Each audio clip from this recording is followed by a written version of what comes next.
Hi,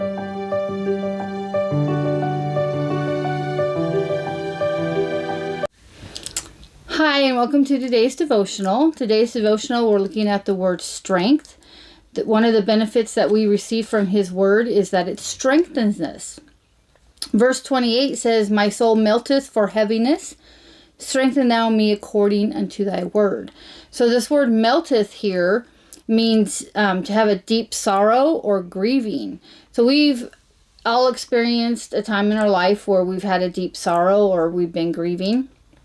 And yet he says, even though his soul is melting, though his soul is heavy, his strength is according to God's word.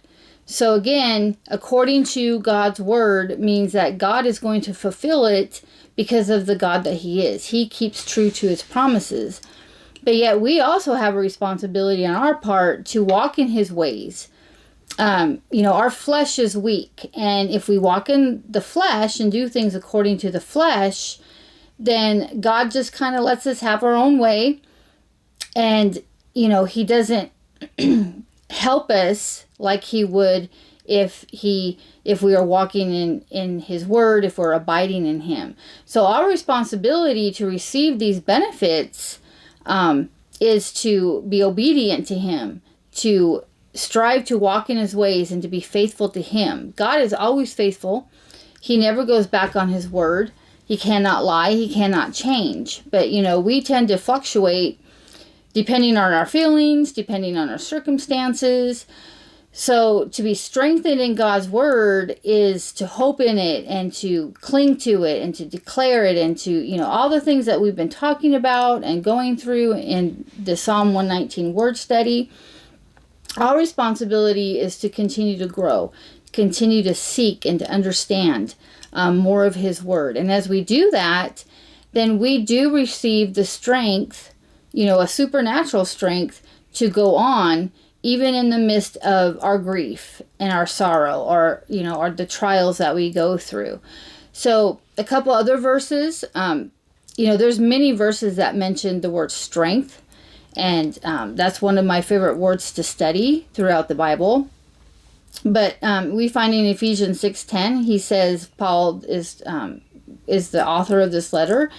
And he says in Ephesians 6:10, "Finally, my brethren, be strong in the Lord and the power of His might." So, do all these things that we need to do, but be strong in the Lord. And again, that has to do with our mindset. If we set our mind on things above and not on things of the earth, we can find peace. We can find joy.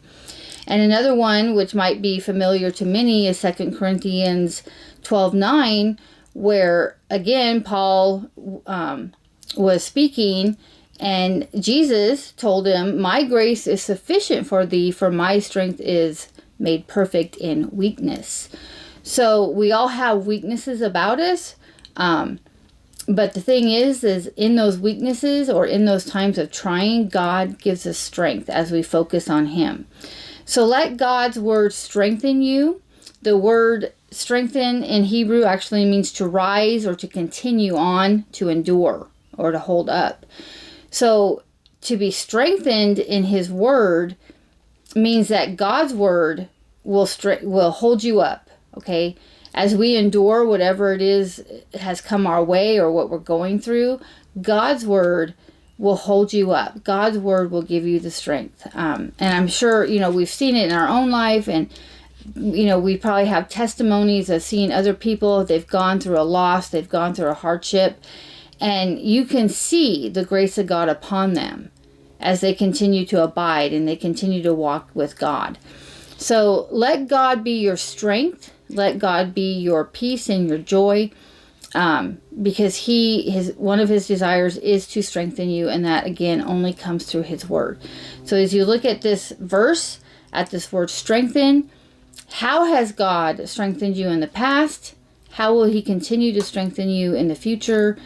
And just think about that. We need to think about what God has done for us in the past, because that helps us and motivates us to continue to be in His Word and to continue to know and believe that He will be there for us and that He will continue to do the things that He's promised for us.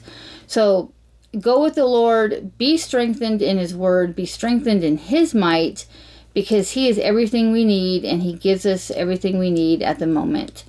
So until our next devotional, just continue to meditate on this Word and go with the Lord, and He is good.